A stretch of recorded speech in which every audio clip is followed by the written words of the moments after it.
Good morning everyone, welcome back to my channel. আজকে আমার exam ছিল বর্ধমানে, তাই আমি সকাল সকাল আর একা একা বেরিয়ে পড়েছি এক্সাম দিতে যাওয়ার জন্য।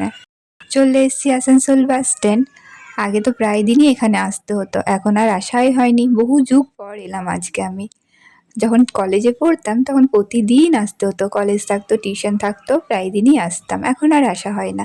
তারপর এই রাস্তাটা আমার খুব ভালো লাগে, তাই আমি টোটো না করে হেঁটে হেঁটে যাচ্ছিলাম। ভাবলাম হাতে তো অনেক সময় আছে, ট্রেনের টাইমটা একটু তো লেটে আছে, হেঁটে হেঁটে গেলেও আমি ঠিক টাইমে পৌঁছে যাব।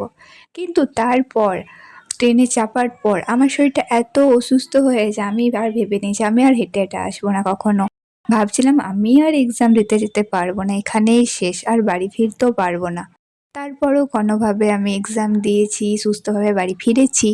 এই তো বর্ধমান শহরটা দেখতে দেখতে আবার যাচ্ছিলাম বর্ধমান স্টেশন। ওখান থেকে আবার ট্রেনে করে বাড়ি ফিরতে হবে আমাকে। আর ভাবছিলাম বসে বসে কি যে হবে, এক্সাম তো ভালো হয়েছে, কিন্তু কি করব, অ্যান্সার কি দেখার পর মনে হলো না এক্সামটা আর একটু ভালো হতো।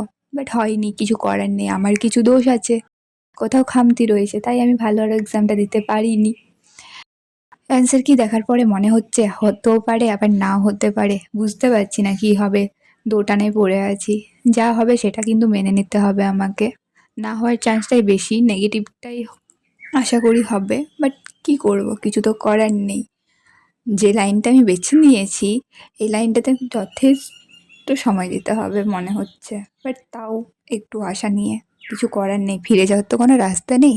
এক্সামের পর এক্সাম দিয়ে যেতে হবে, আর না হলে তো কি হবে, পরের বছর আবার আসবো, আবার এক্সাম দেবো নির্লজ্জের মতো।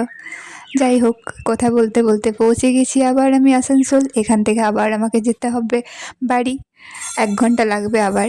আর আমি হেঁটে যাব না, এবার এবার আমি টোটো করে বাস স্ট্যান্ড যাবো। টাটা গাইস, দেখা হবে অন্য কোনো ব্লগে।